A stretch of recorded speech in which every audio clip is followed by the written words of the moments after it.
right, and welcome back to the Hope Dealers podcast. So glad to be here. My name is Sean Fitzpatrick. I'm your host. We're here for part 2 of a 10-part series with my good friend Lance Lang. Lance, how are you this afternoon? Highly caffeinated, ready to go.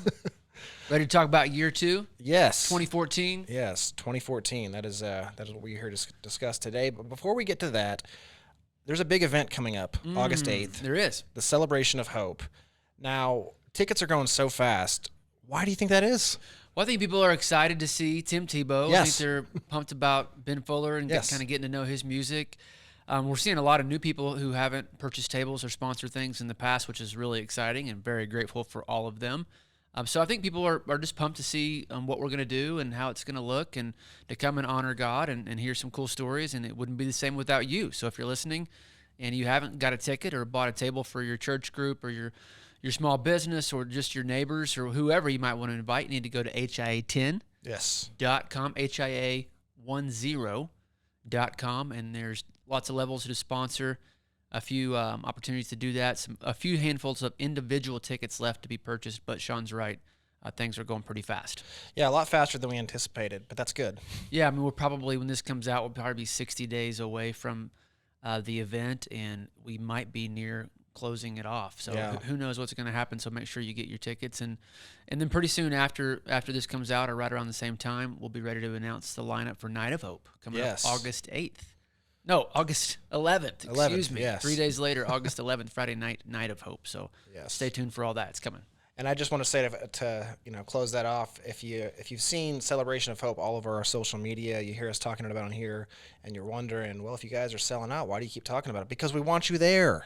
We don't want anybody to miss their opportunity to come to this thing. So as Lance said, we'll put it on the screen and in our show notes, HI10.com.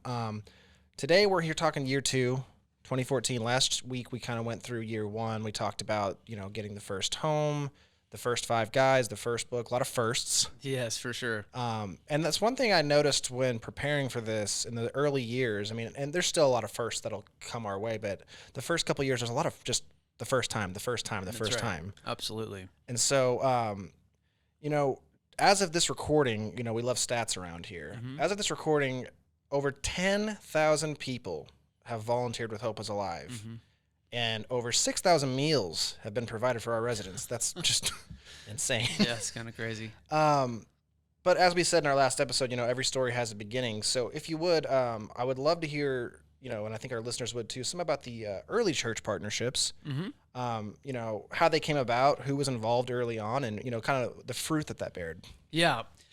Well, where we're setting this, we're recording this, we're probably 500 yards west of the very first church partner that Hope is Alive had, Quail Springs Baptist Church. Okay.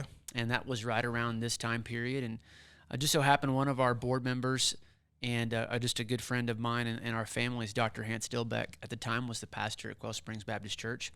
In fact, he had come and visited me when I was working at the treatment center that I was at for a while early in my sobriety. So he'd been a part of my story, had known about me through my family, and was just a really cool, super cool, generous guy, and still is today. And so when we began to visit and had those first few board meetings, kind of getting the organization off and running, he talked to me about the need that he saw in the church for an organization to partner with churches and pastors specifically to help them walk through the muddy waters of addiction. Yeah, because it's got to be, and not to cut you off, but as a guy who grew up going to church and, from Rockwall, Texas, where there was a lot of churches, I had seen a lot of people throughout the years who struggled on addiction, and you would always hear, like, well, go to the church next door. Yeah. But that's not really the case. Yeah. So when the opiate epidemic hit, when I'm a product of that, my parents are both pastors, my grandfather's pastor, all that. Where does the church member go? Where does the pastor send his kid? What do they do when addiction hits your living room? Right. And that kind of became my pitch, if you will, or the conversation that I would have with pastors for years and years to come, still do. What do you do when the heroin addict's mom walks into your office? Are you equipped? Are you confident in your ability to resource and refer? Obviously, we can pray, and God can do an incredible miracle, and He can remove that compulsion to drink or use. And I've seen that and heard that. But most of the time, God uses programs, He uses people, He uses therapy to help people change their life. And if you've never walked, again, kind of through those dark waters, if it's never hit your living room, truth is you don't know what to do. Right. And so Dr. Dilbeck and I sat down, we had this conversation, and he said, hey, I believe that our church would partner with Hope is Alive, and you could be our addiction ministry resource, our first line of defense, our 911 call, if Yeah. you will, when addiction hits our members. Their families, and they come to our pastors for help. We'll call you, and you can walk them through what to do and where to go and what are the next steps. And so, the crazy thing is, here we are today. There's close to 110 different unique church partners all across America. Wow. That are all engaging with Hope is Alive every single week or month or day, both through sending volunteers to our organization and through partnering with us financially, all of which is, helps make this whole thing move and grow. And so it all started there at Quail Springs Baptist Church, and they began to include us in their budget and support us financially. And it was just me at the time, began to realize, hey, this could work. Number one, we could help more people. Churches are and should be a funnel for hurting people. Mm-hmm. Number two, there are volunteers setting in churches that would love to engage with our organization and our ministry.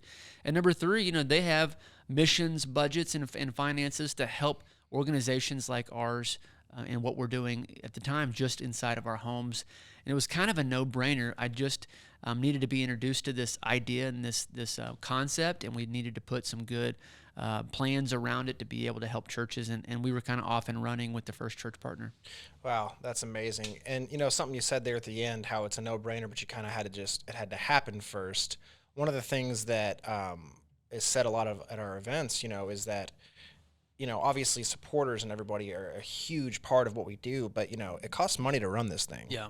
And so I would imagine that kind of when that starts happening and you kind of fall into a situation like you did with Quail Springs Baptist, it's like, like you just said, now you've got a whole new area where you can start helping people, but also there's funds coming in a little bit, because to help more people is going to cost more money. Yeah, and obviously we would continue to go and grow, and the need would go and grow, and so to be able to rely on some funding every single month was absolutely game-changing. Yeah. And it really helped me early on begin to kind of understand the concept of what I was doing. Sean, to be honest with you, when I started this, I went to Barnes & Noble and I bought a book, How to Run a Nonprofit for Dummies. I didn't know what I was doing. I didn't understand nonprofits. I honestly had no idea, the fact that I don't own Hope is Alive. No individual owns a nonprofit, a community that's owned by the community. It's owned by the supporters, if you will. And because of the tax benefit that supporters get to nonprofits, when they give to nonprofits, that's kind of the trade-off. We don't pay taxes. Supporters get a tax benefit, and therefore there's no direct ownership. So I didn't understand any of this. And so as we began to get just the first handful of donations coming in regularly, and the church partnerships were some of those early ones, I began to realize, okay, this is kind of how this is going to work. And there are people who not only want to be generous and support it, but also get tax benefits, all these things that are going into setting up a nonprofit. And then I'm realizing, okay, so now we have money coming in. How are we spending that? What are we doing? How are we setting up our receipting and our tax situation and invoicing? And so, like you said in the previous episode, social media. I begin to wear a lot of hats. Right, exactly. Really, really early on, I begin to wear all the different hats, and that was exciting. And the truth is, our organization began to really get some momentum as funds were coming in. It was kind of providing the fuel for this whole thing to be going. Yeah. And like you just said, you're wearing a lot of hats, and the initial goal of Hope is Alive is, okay, I'm going to get this house. Me and 5 other guys are going to live there, and we're going to find these great new lives. Well, now there's money coming in. Yep. Now like you said, now it's social media is kind of necessary. That's right. For this whole thing. I got to worry about my receipts and stuff. Is there a point during all this? I'm sure you're having a blast, but is there a point where you're like, I need a little help? Yeah, there was. It was probably not until the next year that I realized that I needed actual other employees, and I realized that was even possible. I didn't even think about that. My wife today and my best friend at that time, Allison, was obviously involved in everything, and so she was there to shoulder some load. Vision-wise, idea-wise, creativity-wise. She did a lot of the graphics early on, some of the event planning, which we're about to touch on. Oh. But, at that point in time, honestly, I was working 2 or 3 other consulting jobs, and I was also trying to start this nonprofit. So I was just trying to figure out what in the world my life was going to look Right. like. I had to live too. And Sure. when Hope is Alive started, we had nothing. And so I wasn't drawing a salary at any level whatsoever. It was just kind of the labor of love. It was the calling I felt in my life. And something happened though in 2014, in the spring of 2014. I really can remember this very clearly. I was sitting down in my office at HQ. It was a spring afternoon, and I just got off a consulting call. I was helping some folks with some marketing or social media or something. And God said, hey, did I call you to be comfortable? Mm. And I'll never forget it, because those consulting gigs were paying pretty well. And I was like, whoa, God, wait, what? No, you didn't call me to be comfortable. And I really felt like what he was saying is, you're either going to go all in on this or it's not going to happen. Either all the way or none. Yep, exactly. And so at that point in time, I quit over the next 60 days, quit all those other gigs I was doing, and we went headlong into Hope is Alive. And all of that was kind of happening at the same time. He was showing me, hey, there's some ways that this could be funded. There's some ideas. I was getting kind of a download all the time from God about creative ideas, different things that we could be doing, one of which we're about to talk about with Night of Hope. And, and it just began to really realize, okay, this is more than just a vision, more than just an idea. The guys in the house, their lives were changing. People were calling, they were interested. This church partnership thing was beginning to look like it could be fruitful. And God was saying, hey man, I want you all in on this, not halfway. Wow. That's quite a calling to have put on your heart. Yeah, it was exciting. And I went from all those gigs to nothing. And the board was nice enough to start paying me $500 a month. And so I tried to make that work. Okay. While living in the homes. And, God provided every step of the way. Sure. And that's just the kind of behind the scenes stuff that nobody probably knows. But, when you're starting something early on and you're new to it, man, there's a lot of risk. There's a lot of uncertainty. It's not always going to be very clear on what to do next. As long as your heart's in the right place. And for us, it was just, how can we help more addicts? How can we help more families? Then I think, God begins to take care of everything else. Absolutely. And before we move on to Night of Hope, I love what you just said. When you're starting something, there's always going to be risk. And I would just hope that all of our residents out there, who listen to this, or, if you're the parent or somebody who is a new resident, I get it coming in and you're starting a whole new thing. You might be taking a job that doesn't pay as much. You might be, giving up quite a bit, but God provides. Oh yeah. And he provides a whole lot faster than you could ever imagine. Absolutely. And, God, repaid all the years the locust ate, or whatever that verse is. I mean, he's made it all good, all worth it in the long run. But there were definitely some faith years, early on. As we're talking about this, it reminds me of a lot of big faith steps that we took. And let's talk about the next one. Yeah, absolutely. So you mentioned at the beginning of the show that we have Night of Hope coming up. Yep. It's not our first one. No, I think it's 11 or 12, something like that. The first Night of Hope is in 2014. Yes. Now, over the years of working here, I've seen posters of it. I've heard about the legend. I know that Allison had a huge hand in this, as she has from the beginning. But, talk to us a little bit about what went into the planning of Night of Hope. Like when you sat down and you were like, okay, Night of Hope, what was the idea? The idea was to take the mask off addiction in a large community event, to talk about things that weren't being talked about. You have to understand, like, addiction wasn't on every other Facebook post. There wasn't before and after pictures. We weren't sharing, not just our highlight reels, but our struggles. It wasn't a transparent culture like it is today. I mean, it was still very stigmatized. It just wasn't happening. And so it's hard to kind of transplant yourself back there, but that's what was going on. And I felt in my heart from really early on, like I was going to talk about sobriety. We needed to talk about it. We needed to be on the front edge of it. Everybody needed to know. And I was probably too gung-ho and probably really, wore some people thin. And I know in the anonymous communities, people were really didn't love what we were doing and what I was doing, being so public about sobriety. But I didn't know another way, and I just felt like it was the right thing to do. And really it felt like there was people that were suffering in silence. There were moms and dads who needed hope. And I wanted to do a big event that took the mask off of it. Yeah. That's really it. I didn't know much else beyond that. But thankfully, through the church partnership with Quail Springs and Dr. Dilbeck and Ray Griffin over there, they had a shared heartbeat for this type of an idea and an event, and they were willing to let us host it at their church and their new fellowship hall at that time. And we looked at a picture yesterday when we were with the new staff members of that event. And Sean, I'll be honest with you, We didn't promote it very well. We didn't know what to do. I mean, I made big posters and put them at coffee shops. I don't believe there was any radio at the time for that event. No TV, certainly. Maybe a little social media, had a little bit of an email, list going. But other than that, it was kind of word of mouth and through a few other churches that helped spread the word. And, dude, 500 plus people showed up. 500. And I mean, honestly, that doesn't seem like a lot today, but it was a ton. Again, there's still just one home at the time, right? Yes. Okay, so absolutely. one home and 500 people show up. It was for crazy. This thing. I mean, we had no idea what to do with all the people, and we had no idea really. Period. If you look back at pictures, it's pretty funny at some of the things that we did and some of the decorations we had. But Allie and I did it all together. We put all our marketing material in different manila folders and slapped ugly stickers on them and put them on these circle tables. And I mean, it's comical today. Yeah. But man, God was in it. Sure. And I don't want to discount that. He was in it. Lives were changed. There are supporters that still come to our events that came to that very first one, and they came because they had somebody that they loved that was impacted by addiction. And so thankful to the two guys that spoke that night. Want to give honor where honor's due.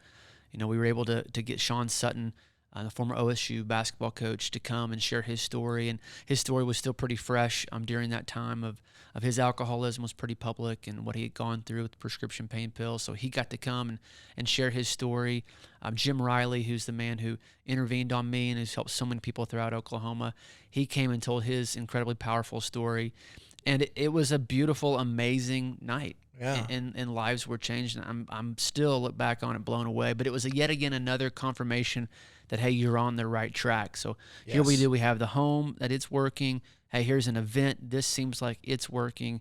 And those begin to become staple parts of our organization. And it all started right there on that night. I want to say it was August 15th of 14. Not that I remember dates, but something like that. Yeah, man, 2014. I'm trying to remember where I was. That's a long time ago. Probably wasn't doing much good. Probably hammered in a bar somewhere. Somewhere. There's a very good odds of that. One of the most amazing things about hearing that for me and, for our staff and for everyone around is what Night of Hope has become today. Yeah. It's such an event. Yeah. I mean. Yeah, I'm pretty pumped about it. I mean, we ended up doing that every year, probably for 5-6 years in a row. We had Mike Foster come. We had Daryl Strawberry. That was one of the biggest nights we had early on. And then Daryl ended up doing, I think, 4 in a row. We went to other towns and other locations. The first one outside of Oklahoma City was at First Baptist Broken Arrow. They were our second church partner, by the way, and so they caught the vision. They understood it, and they wanted to do it. Had a huge crowd there that night as well. I did one in Marlow, did one in Owasso. Weatherford was amazing. We did, Daryl Strawberry went out to Weatherford. We did one there. We had 750 people. I never forget walking out, and I mean, people were hanging over the rafters. It was nuts. Wow. And it was really exciting to kind of take it on the road over those next several years, and ultimately had a really, really kind of landmark event here in Oklahoma City with Pastor Craig Groeschel from Life Church, and that was, personally a huge, huge thing that he would be willing to do it, and I really think it put us on the map in a lot of different ways. But Night of Hope began to become this thing that people were really excited about, not only to come and celebrate sobriety, but I think normies, moms and dads and normal people out there in the world found it as a kind of a place where they could see the gospel in action and seeing people worship in a really vibrant way and get to kind of touch hope. Yes. And experience that. I mean, obviously it's Night of Hope. And so we put a lot into that experience. And, coming off of COVID, being able to get Brandon late to come kind of at the start of his rise to where he is today was a night I'll never forget. And that was epic. And I'm believing that August 11th is going to be one of those nights. And I have a feeling kind of where we are today as an organization that Night of Hope is probably back to stay, and maybe even will happen every year. We'll see. Tease. Exciting. Slight tease there. Tease there. I remember the night that Brandon Lake was there. That was a night I'll never forget as well. I think one of the things that I thought was so cool, how you said, about the people who come, and obviously it's there to take the mask off addiction. But I remember a lady standing behind me where I was. I was on the side of the stage taking pictures, and there was a woman. She was on the phone, and she said, "Oh, I'm here at the Hope Convention," and the employee in me wanted to turn around and be like, "It's called Night of Hope." But I was like, no, let her. Okay, that's No, fine. sure, If that's whatever how it you're is. feeling right now, if that's, Yeah, and a lot of times, I mean, to be honest, people don't even know that it's a Hope is Alive event, and we could probably do better on marketing that. But they're coming for a concert. They're coming because they saw the speaker or whatever, but they got what they needed, you know. And I, at the end of the day, our focus is on those that are impacted by addiction. But I think we've been able to help a lot of other people just to experience hope and get a breakthrough. I'll never forget the one with Brandon Lake, seeing a pastor over in the corner of a big church here in Oklahoma City. And he was over there weeping and worshiping. And, he got what he needed that night. And I'm not sure what that was, but he was able to leave some things at the foot of the cross. And that's what it's all about. And I think, 10,000 plus people have come to Night of Hope over the past 10 years. And many, many more will come. And it's a really cool way to, again, take the mask off addiction, make it something that is comfortable to talk about, to normalize in a way. And I think as we do that, we're able to help people take tangible steps towards freedom. And that's really what it's all about. Absolutely. Before we go to break, I would say, what Night of Hope was for myself in 2019. I was about 4 or 5 months into the whole thing. And I mean, don't get me wrong. I was starting to get the idea that Hope is Alive was much bigger. When I showed up, I thought it was one house. Really? And there was houses in Tulsa, in Wichita. We had just opened one in North Carolina. But when we did Night of Hope in 2019, and Craig came out and talked, Chris and Mary Cootie just performed, Dylan Chase. Yes. And then for me, it was near the end of the event when a guy decided that he was going to go to treatment because of the event. Man, yeah. And I was standing there and I was like, I remember just calling my mom afterwards in tears, and I said, I'm a part of something so much bigger than myself. Beautiful. And so many of us, when we come into recovery, there's that old self is still there. And when I say old self, I mean we're pretty selfish. Yeah. And think that we're important. And I remember just being like, this is so much bigger than myself. Amen. Oh my goodness. We're going to take a quick break, and when we come back, I want to chat about Homes 2 and 3 come into the mix. Let's do it. We'll see you in just a minute. Hey, Lance and Allie Lang here today with a very special announcement. As many of you know, HIA is celebrating 10 years of ministry this year. Since 2013, HIA has been dedicated to helping addicts, alcoholics, and those that love them not just find sobriety, but find radical life change. And to celebrate all that God has done over the past 10 years, we're hosting 2, that's right, I said 2 massive events this August. Just a few weeks ago, we told you all about the first one, which is coming up Tuesday, August 8th, featuring Ben Fuller and Tim Tebow. If you haven't purchased a ticket to this private event, what are you waiting for? Come on, let's go. go. To HIA10.com right now. But today we are so excited to tell you all about the second event, Night of Hope. It's time to mark your calendars, August 11th, 7 p.m. at Crossings Community Church. Hope is Alive's hosting Night of Hope. Tell them all about it, Allie. Night of Hope is a worship night on steroids for anyone and everyone who needs a little hope, which is all of us That's right right, now. yes. You can expect to be inspired by incredible stories of redemption, sobriety celebrations, a powerful worship set, and a motivational message from a very well-known speaker. So do you think it's time to let them know who's coming? Without further ado, here's the deal. Coming to worship with us on August 11th, Josh Ball. My fear doesn't stand a chance when I stand in your love. My fear doesn't stand a chance when I stand in your love. Josh is a well-known worship leader from Bethel Music. He has written tons of songs that you love. Yes. Stand in Your Love, My King Forever, You Deserve It All, and so many more. Well, we can't wait to worship with Josh and maybe even a few others, so stay tuned. But as Allie mentioned, a very well-known speaker will be coming to challenge us, encourage us, inspire us. Some might even say he's the most inspirational speaker alive. Who might that be? I'll tell you who that is. After an incredible response to our Celebration of Hope event, we had to find a way for everyone to hear this guy. Ladies and gentlemen, get excited. The Night of Hope keynote speaker is Tim Tebow!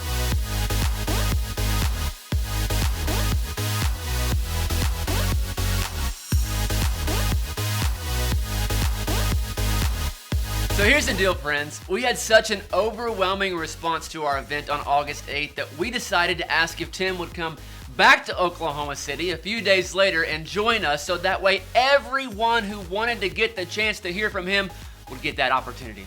We're so pumped that Tim said yes, and he's going to be joining us Night of Hope, August 11th. So here's the deal. This entire night is Hope is Alive's gift to our community. That's right. It's a free event.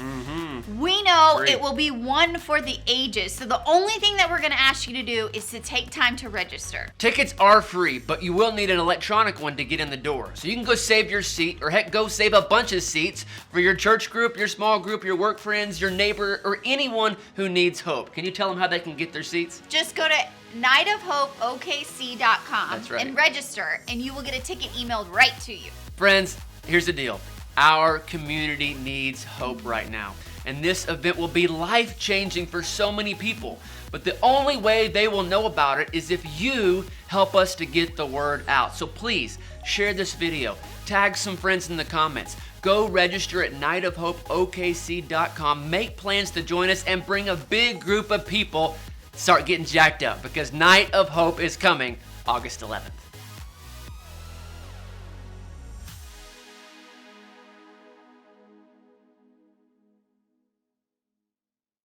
So in 2014, the number of homes goes from 1 to 3. 3 men's homes now. That's right. I'm sure it's really exciting, not only because, this thing is working, but it seems like people are believing. And things are just kind of going your way. You've just had an event where a shocking 500 people show up. Yeah. You're partnering with churches. Things are just kind of starting to form. But 2 more homes means 20 more lives That's right. that are now under the umbrella of Hope is Alive. Yeah. Just talk about that a little bit Yeah. and kind of how that felt. Well, I mean, first off, we didn't open a second home for a whole year, and so here we are, summer of 14, and I felt like we began to have some traction with some treatment centers, and people had begun to call. There was interest. Yeah. One of the reasons we probably didn't open the second home faster is those guys didn't leave, so we didn't even have any openings. And Okay. again, I didn't have any kind of big pie in the sky vision or world domination or anything in my mind at that point. And so we were just trying to feel it out and figure it out. But, we rented the first home, we rented the second home, and that came through a guy that I went to treatment with. And he was getting married, and his fiance's home was small, and they were about to move into something bigger for themselves. They wanted to keep it, and they said, hey, would you want to rent it? And, for what we do, sober living houses, you don't always get people that want to rent their homes to you. Sure. And so here we are. It happened again. Wow. And so I have a picture I never forget. We signed a little lease amongst friends. We were, and there we were. We had home number 2. And that was the summer of 14, but that comes with things like, well, who's going to manage it, and what are the rules, and taking a step from, 2 to 3 is something, 4 to 5 is something, but 1 to 2 is a big step. Sure. You're just completely having to figure out a lot of firsts. Yeah. Again, yeah. And what it looks like, and monitoring rules, and we did a lot of things not well early on, and we learned a lot from all of that. But that first house manager was really crucial. Both of them that moved over to that new house, they moved from HQ with me into the new one, and we began to get new guys coming in and get some traction, and people kind of liked what we were doing. And again, I think a lot of it was cultural. I think a lot of it was the opportunities guys were having to meet new people in the community through Sunday night meetings. I think there was some attraction with the fun we were having. We were posting the pictures on social media. We're going to the movies. It's not just a drug test in a bed. It was very different, and it's hard for people to understand. How different it was knowing us today, but it was so polar opposite than anything anyone was doing, and I think it was attractive to a certain type of guy at the time who's trying to get sober, probably 25 to 35. Really looking for that next step, wanting to be around other people who were sold out to sobriety, and we began to get more and more calls. And at the same time, I was trying to figure out, okay, how can we get more homes? I'm beginning to kind of get some thoughts in my mind about vision. Okay, this thing is working. Right. You know me pretty well. You're smiling right now. I mean, so my mind is beginning to churn, and so I start to realize that Hope is Alive's not really in a place where a bank's going to give the organization funding. We really weren't set up quite yet. I was trying to get a donor base going, things like that. We're getting off the ground, but not really anything you could count on. So I was able to convince a friend of mine, actually a guy I played football with back in Pryor, Oklahoma in high school, was a banker. And I called him and began to talk to him, and he, through some other ways and some good graces and everything else, some faith, gave me a loan. Wow. And so was able to go and get the third home, and I bought it personally, and we were off and running. And so there we were, from the summer of 14, I think the third home opened just like 3 months later. Yeah. So we went from 1 to 3 really fast. Really quickly. Mm-hmm. Wow. I never knew that. Yeah. So, there we are at 20 plus guys, and we're beginning to learn all the things we don't know. But we were having a great time, and the Sunday nights were getting more and more vibrant, and that's probably when the first Brag on a Bro happened, kind of going back in history a little bit. I can remember there being a room full of men at HQ. We're all around that table at Sunday night, and I can remember saying something like, there was some low energy, and I was like, we need some encouragement in here. Yeah. Somebody needs to stand up and brag on a bro. Like the saying just came out of my mouth. Came to you. And I was like, let's do a drum roll. And people started drum rolling. If you know anything about Sunday nights, that's what we do. Yeah. Across the country still today, we do a drum roll, we do brag on a bro, we do sister shout outs. And, those kind of cultural moments early on were really cool to think back on what God did, and trying to implement that in different ways throughout the country as we grew. But that became a staple part of what we did on Sunday nights. And I think it became a huge part of our culture, that we stand up and we recognize those that are doing well. We speak life into them. Yeah. We honor them for what they're doing. And not only is it beneficial to receive a brag, but it's also really beneficial to give one. Yeah. It gets us out of ourselves. I mean, speaking on Brag on a Bro and the many spin-offs of it, staff shout-outs and sister shouts and, everything else that, even Slack shout-outs. Yep. When you think back on that, to Brag on a Bro, I mean, if those listening, if you don't know this, every program manager across the country does this every Sunday night, and they introduce it by saying, this is Lance Lang's favorite part of the evening, Brag on a Bro. How important is it, do you think, to, just to kind of expand a little bit, you never know what kind of day somebody's having. No. I mean, a brag can save a life in a lot of cases with what we're doing. It can keep somebody there for a couple of days, and you never know when the miracle is going to happen. And, a lot of these cultural components that we do from the outside, it might not make sense, but we were super intentional. I tried to be super intentional from day one with the different things that we were adding to the program. And Allie just made everything better and more beautiful. Like I always say, she took everything up a notch. But the cultural components of Brag on a Bro, Sister Shout Out, Culture Night, all these things were with the intention of what could we do to help men and women stay in the homes. Right. Because we know if they will stay, then God will do the rest at the right time. Yes. But the truth is that the world is pulling them out every single day. Mm-hmm. The devil doesn't want them in the home. Families want them back in their lives, understandably, but professional life pulls them back. They don't want curfew. The world's pulling them away Yes. from the best place that they can possibly be. And Yes. so everything that we've done is to try to help men and women stay for as long as they can until that miracle happens in their life, and they realize that they're in the best possible place that they can be, to build that foundation underneath them of both sobriety and faith and finances and life skills and family restoration and everything that we do. Yes, so good. Yeah, and I mean, like you said, we'll talk a little more next week about what Allie brought to the table, but now it's starting to become a program more so. And I said this earlier, so much more than a bed and a drug test. And I think that's what's so amazing about the story of this is that finally guys are, I'm sure, word of mouth through the churches and through everybody else, it's kind of getting around that like, oh no, like you're not just going to be required to pay rent and then stay in this room. And I think for a lot of people coming into sobriety, that can be good.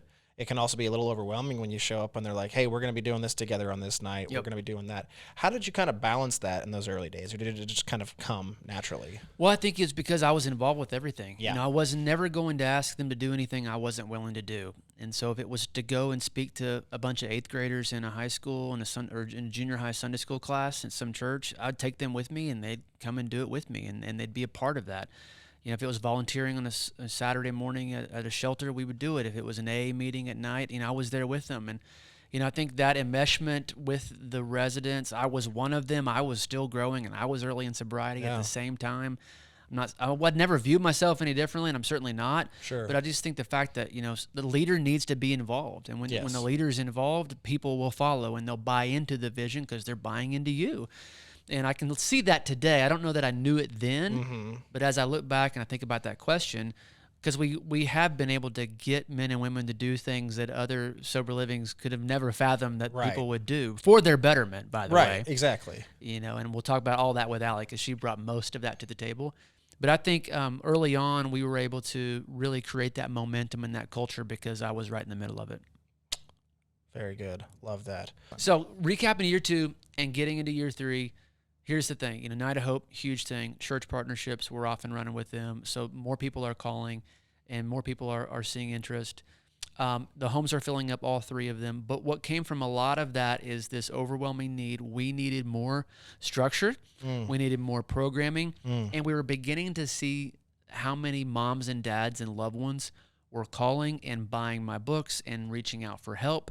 And this all segues into what happens next year. Wow. So next week, big episode. Please, please, please listen in as we start to cover year 3. If this is your first time listening to the Hope Dealers podcast, be sure to subscribe so you can catch every episode that we'll be doing with Lance Lang leading into Celebration of Hope coming up on August 8th. Go to HIA10.com today to get your tickets for a chance to see Tim Tebow, Ben Fuller, a word from our founders, as well as a live painting and many other fun amenities coming that time.